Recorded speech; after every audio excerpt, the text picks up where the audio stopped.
Incident at Hawks Hill, a novel by Alan W. Eckert, Chapter 2. Perhaps 2 miles or a little more to the north of Hawks Hill, an outcropping of craggy gray rocks thrust above the new emerald green of the prairie grasses. As was common here and there in this open country, the rocks were in a jumbled pile, and appeared from a distance as if dropped in a heap from some giant hand. One of them was apart from the rest. It sat by itself 100 feet from the others, more rounded in outline and giving the impression that it had bounced off the pile and rolled to one side, when that giant hand had dropped the others here. Abruptly it moved, seemed to project somewhat higher than it had been, became more elongated than round, but still it gave the appearance of a rock. It suddenly moved a dozen feet or more before stopping again, and the illusion that it was a rock vanished. This was a creature of flesh and blood and fur. She was a 4-year-old badger, and a very large one at that, weighing fully 23 pounds. She was low and broad and sturdily muscled. She was generally a grizzled gray in color, and her long fur fluffed and rippled in the light breezes that played about her.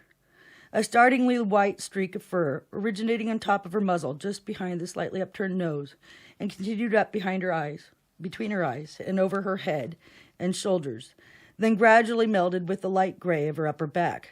The rest of her face was black, except for a similar streak of grayish-white on each cheek, which ran upwards between eye and ear to the back of her head.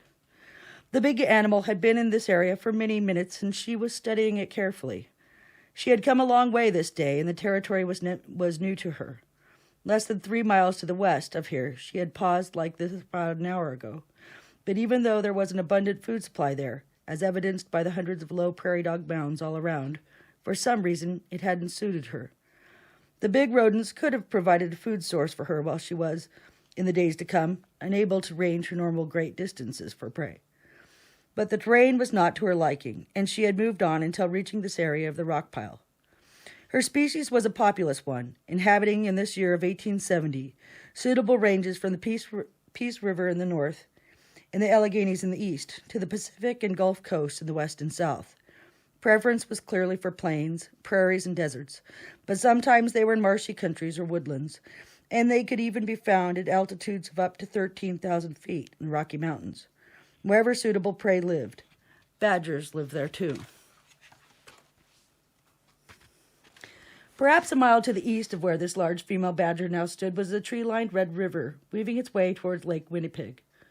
Southward of her was the gentle rise of Hawks Hill, and the cultured green of an expansive wheat field in the southeastern distance beyond.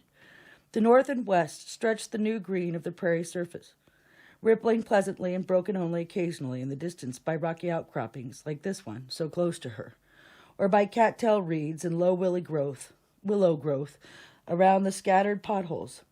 She raised herself high now, even higher than before, lifting her front feet from the ground, looking out over the sea of grass. In doing so, the outlines of her body became quite distinct, and she looked far less like some wayward part of the nearby rock pile. Her legs were short but very heavily muscled and covered with a dense fur so dark brown it was almost black. Her feet were huge, and all 4 of them, but especially the front, were armed with powerful curved claws, which were surprisingly long. She looked something like a little bear in body structure, but her stance, as she raised herself like this, was decidedly weasel-like. In truth, she was a member of the weasel family, the second largest member of that family, with only the wolverine being larger. And like all the members of that family, she was largely carnivorous and a fierce predator. She was searching for a place to build a den, and her selection of this particular area had come only after rejection of numerous other possible sites over a course of a dozen miles or more. Soon she would be bearing young again, and experience had taught her that the care of these offspring would limit her ability to travel great distances for prey. The prairie dog town, only 3 miles distant, would not be too far away for her to take advantage of it, and the fat black-tailed residents of it that she would catch would help sustain her during this restricted period. Overhead, a wheeling hawk shrilled 4 times in succession, and she tilted her broad-skulled head to look at it. Her ears were round and furry, black outside and white on the inside. The one on the right side of her head had a distinct notch on the top curve of it, but this was her only visible scar. The ears were set quite low on her head, and she possessed a keen sense of hearing. The hawk caused her no alarm. Few wild creatures did any more, now that she was fully grown. In her own younger days, she could have fallen prey to coyotes, wolves, bobcats, or lynxes, possibly even to an eagle or a great horned owl. But such peril was now long behind her. At present, the largest lynxes would leave her alone, and even roving packs of wolves or dogs would hesitate to tackle her, because, despite her bulkiness, she was swift and ferocious, in both offense and defense, and never an adversary to be treated lightly. What's more, she was without fear. If she could escape without fighting, she always chose to do so. But if battle was inevitable, then more often than not, it was she who would launch the attack with dreadful fury. But she knew well that her young ones, when they came, would be vulnerable until they had grown larger and perfected their own defenses. Until then, this very topography would help protect them. Not only was prey reasonably close at hand, but should a young one happen to be surprised away from the den by some predator, the emergent rocks so close by would make an adequate temporary refuge. Satisfied with her inspection of the area, she dropped back on all fours and began moving about in an ever-widening circle, her nose close to the ground. The skin covering her low-slung body was loose, and the grizzled hair of her sides hung straight down, nearly hiding the stubby legs. Thus she seemed almost to flow across the ground rather than walk, and there was a peculiar grace in her movements. Abruptly she stopped and instantly began to dig. With incredible speed, those powerful, oversized front claws tore at the ground, at first ripping up clods of soil held together by the roots of grasses, but soon getting below that level to where the earth simply crumbled at her tearing. In moments, her head and shoulders were no longer in sight. The thick, dark tail, only 4 or 5 inches long, lashed back and forth with her exertions as she dug. In only a moment more, the hind feet began helping, not only doing some digging, but also lofting far into the air and away from her, the dirt unearthed by the front claws. It was by no means as fast as she could dig, and yet in less than 2 minutes only her rump still showed above ground, and the dirt flying out from beneath her had become a veritable hail. She dug slantingly and somewhat spirally downwards, and when the hole became too deep for her to thrust the debris to the outside, she would back up speedily, using all 4 feet to push the piled earth behind her, until her rear was once again above ground level and she could thrust it away. 3 times during this early part of her digging she paused and came to the surface, to stand on her hind legs to her full height of 30 inches, peering around her. Twice she saw nothing to attract her attention, but the 3rd time she stared for several minutes to the westward, watching an animal 70 yards or so distant as it moved casually along. She gave voice to a low but far-reaching chatter, and the animal stopped, stood upright himself, and echoed her call. It was another badger, her mate, who had followed her here to this area. He was very similar to her in both size and color. Though he would not assist in the den building, he would remain in the general vicinity, and when the proper time came after nursing was completed, to bring actual prey to the young.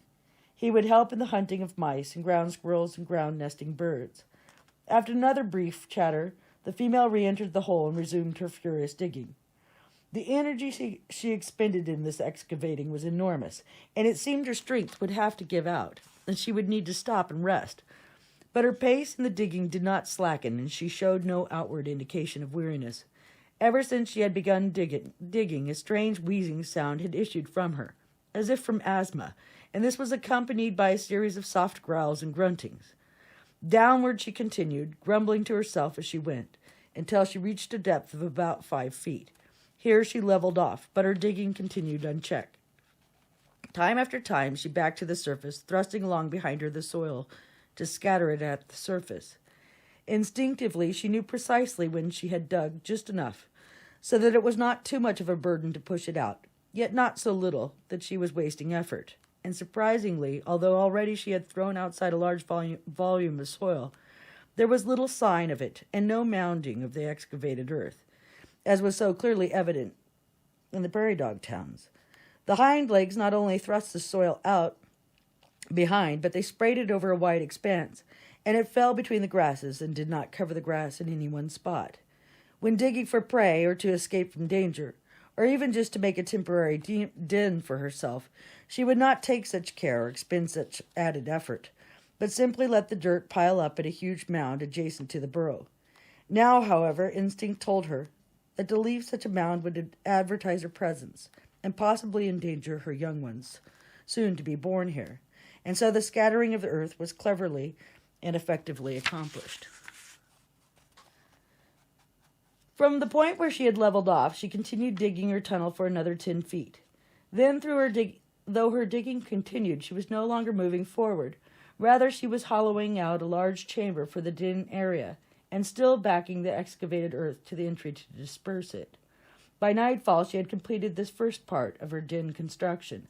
The entry hole was oval-shaped, 10 or 11 inches high, nearly a foot and a half wide, and well concealed. From even just a few yards away, the entrance was difficult to make out, and at the end of the 15-foot tunnel, the den chamber was now a domed circular room about 4 feet in diameter and 3 feet high. She emerged from the hole then and moved away from it through the grasses.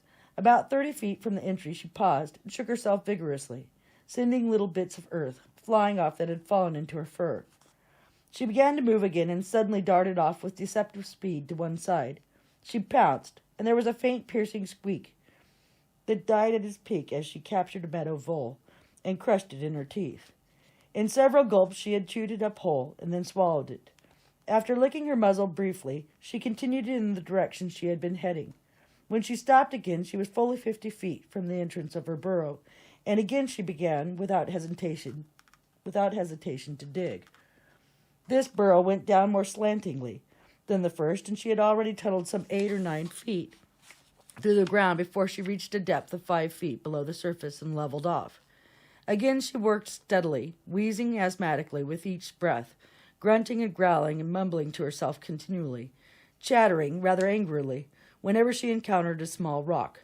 Such rocks were not pushed out to the surface with the dirt. Instead, a hole would be dug in the side of the tunnel until it was big enough to accommodate the rock, whereupon the rock would be shoved into it and packed firmly in place with moist soil. This tunnel was very straight and quite long. As she reached a point about 40 feet from the entry, the dirt in front of her suddenly collapsed, and she had broken into the main den chamber. It was an incredible feat of engineering, and as always, unerringly accomplished. She was very tired now, and her heavy wheezing continued long after the digging was finished.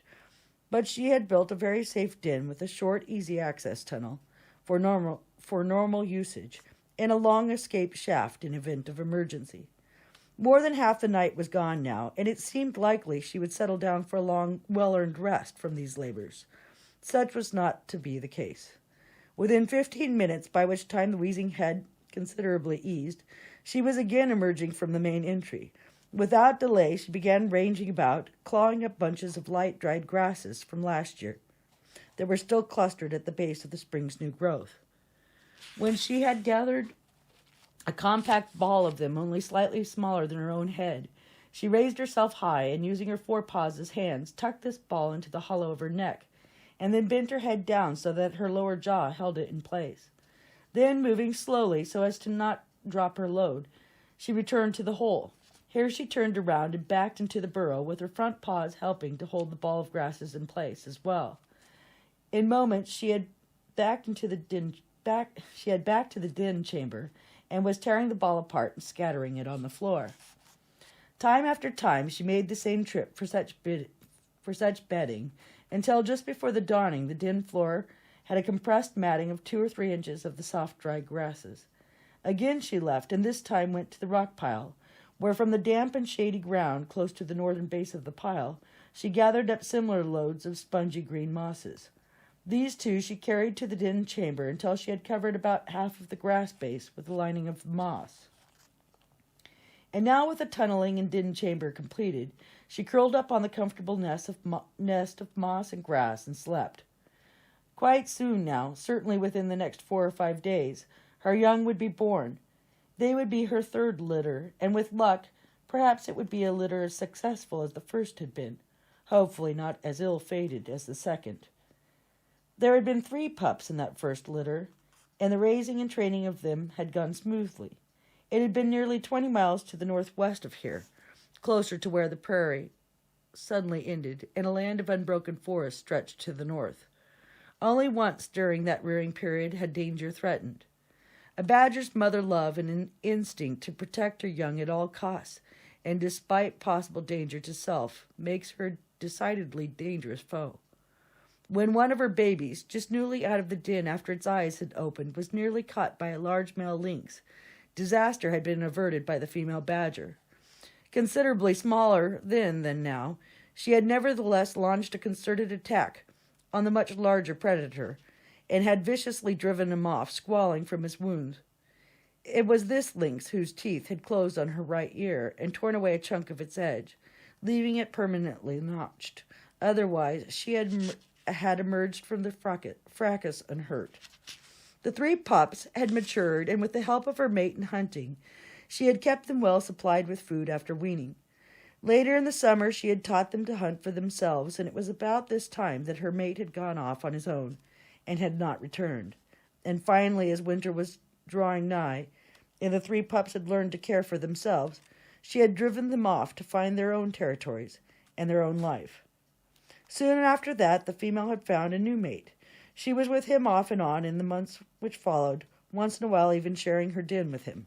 More often, however, she preferred being alone, and she spent an essentially solitary winter in a succession of burrows she dug, never leveling off for the actual den chamber until well below the frost line, rarely using any burrow for very long, and even more rarely returning to the one after it had been abandoned by her. Such holes were never wasted, as they were used by a wide variety of creatures who were disinclined or incapable where construction of such a good den was concerned. Foxes, rabbits, coyotes, snakes, ferrets, burrowing owls, and others. The following spring, just a year ago, she had borne her second litter in a den no more than a mile from where the first den had been, though the site had not been as prudently chosen. She had dug the new den close to a little creek, Wolf Creek, which ran out of the woods and along the edge of the prairie country. This time there had been 6 young ones in her litter, a rather large litter for a badger, and it had been an unfortunate time from the very beginning.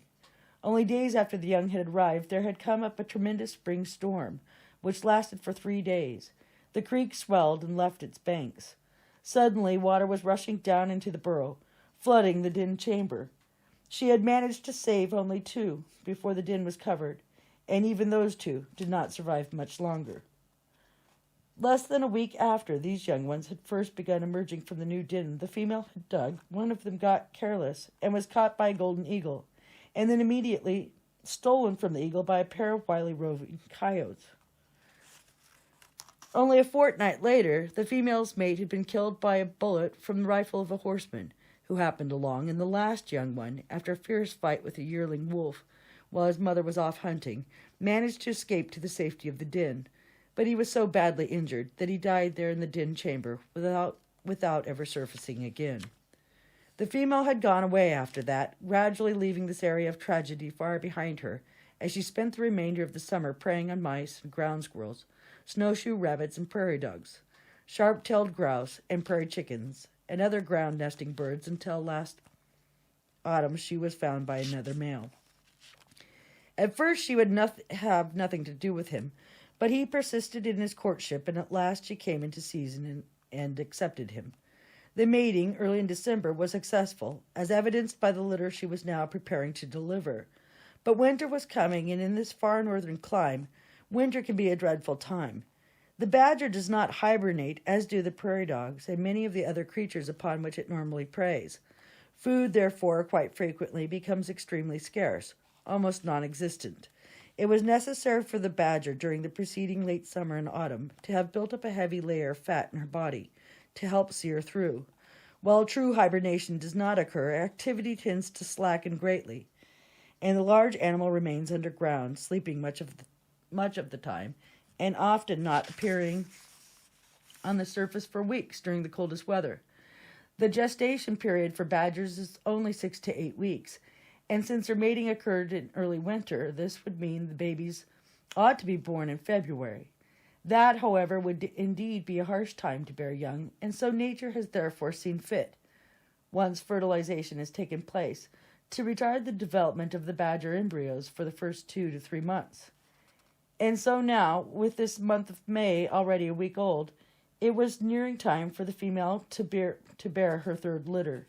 She might have as many as 7 babies, or as few as only 1, but whatever the number that were born to her, she would endeavor to protect them against man or beast in every possible way, even should it be at the cost of her own life. And with luck, perhaps, these young ones to come would live out their full lifespan of around 14 years. Then again, few wild animals, regardless of species, ever live out their full lifespans. A violent death almost always intervenes. And that's the end of chapter 2.